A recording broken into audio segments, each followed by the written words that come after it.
সুপ্রিয় শিক্ষার্থীবৃন্দ, আসসালামু আলাইকুম। সবাই কেমন আছেন? আপনারা আশা করি ভালোই আছেন। আজকে আপনার জন্য নতুন আরও একটি ভিডিও নিয়ে চলে আসলাম। আপনারা যারা অনার্স প্রথম বর্ষে দ্বিতীয় মেধা তালিকায় ভর্তি হয়েছেন আর যারা কোটায় ভর্তি হবেন তাদের জন্য এই নোটিশটি খুবই গুরুত্বপূর্ণ। সো শিক্ষার্থীবৃন্দ, আপনারা যারা অনার্স প্রথম বর্ষ স্নাতক ভর্তি কার্যক্রমে দ্বিতীয় মেধা তালিকায় চান্স পেয়েছেন, তাদের যদি কোটায় আপনারা চান্স পেয়ে থাকেন, অনেকে দ্বিতীয় মেধা তালিকায় চান্স পান নাই, তারা কোঠায় মেধা তালিকায় এইবার যদি চান্স পেয়ে থাকেন তাও তাদের ভর্তি হতে হবে। এবং যারা দ্বিতীয় মেধা তালিকায় ভর্তি হয়েছেন, বিষয় পরিবর্তন করতে চেয়েছেন, ইএস দিয়েছেন মাইগ্রেশনের জন্য, সেটার রেজাল্টও আজকে প্রকাশিত হয়েছে। সো এই রেজাল্ট আপনারা দেখবেন অনলাইনে।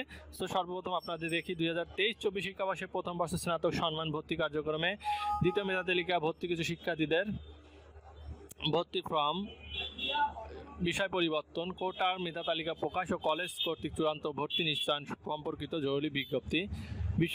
জাতীয় বিশ্ববিদ্যালয় 23-24 শিক্ষাবর্ষে প্রথম বর্ষ স্নাতক সম্মান ভর্তি কার্যক্রমে দ্বিতীয় মেধা তালিকা ভর্তি কিছু শিক্ষার্থীদের বিষয় পরিবর্তন ও কোটার মেধা তালিকা 6 মে 2024 তারিখ বিকাল 4টায় প্রকাশ করা হবে। উক্ত ফলাফল SMS এর মাধ্যমে জানতে পারবে। NU space ATHN space roll number type করে 16222 পাঠিয়ে দিলে আপনারা দেখতে পারবেন। এর মাধ্যমে একই দিন বিকাল 4টা থেকে এবং ভর্তি বিষয় ওয়েবসাইট রাত 9টা থেকে পাওয়া যাবে। উল্লেখ্য যে কোটার মেধা তালিকায় স্থানপ্রাপ্ত ভর্তি কিছু শিক্ষার্থী 22-23 শিক্ষাবর্ষে কোনো শিক্ষা কার্যক্রমে ভর্তি হয়ে থাকলে তাকে অবশ্যই 12 মে 2024 তারিখের মধ্যে পূর্ববর্তী শিক্ষাবর্ষে ভর্তি বাতিল করে অনলাইনে চূড়ান্ত ভর্তি ফর্ম পূরণ করতে হবে। অন্যথায় দ্বৈত ভর্তির কারণে উক্ত শিক্ষার্থীর 23-24 শিক্ষাবর্ষে প্রথম বর্ষ স্নাতক ভর্তি শ্রেণী ভর্তি ও রেজিস্ট্রেশন বাতিল বলে গণ্য হবে। আপনাদের কোটায় মেধা তালিকায় স্থানপ্রাপ্ত শিক্ষার্থীর বিষয় পরিবর্তন করতে পারবেন। দ্বিতীয় মেধা তালিকায় ভর্তি শিক্ষার্থীদের মধ্য থেকে যাদের বিষয় পরিবর্তন হবে তাদের পরিবর্তিত বিষয় ভর্তি ফর্ম অনলাইন থেকে ডাউনলোড করে প্রিন্ট/PDF কপি সংগ্রহ করবেন 6/5 থেকে 14/5-এর ভিতরে।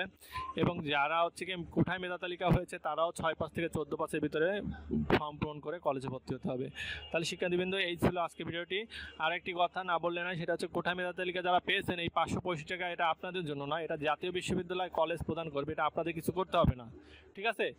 তাহলে আপনারা সব বুঝে গিয়েছেন কি করতে হবে। তাহলে আজকে এই পর্যন্তই। সবাই ভালো থাকবেন, সুস্থ থাকবেন। আবার দেখা হবে অন্য কোনো ভিডিওতে অন্য কোনো দিন। আল্লাহ হাফেজ।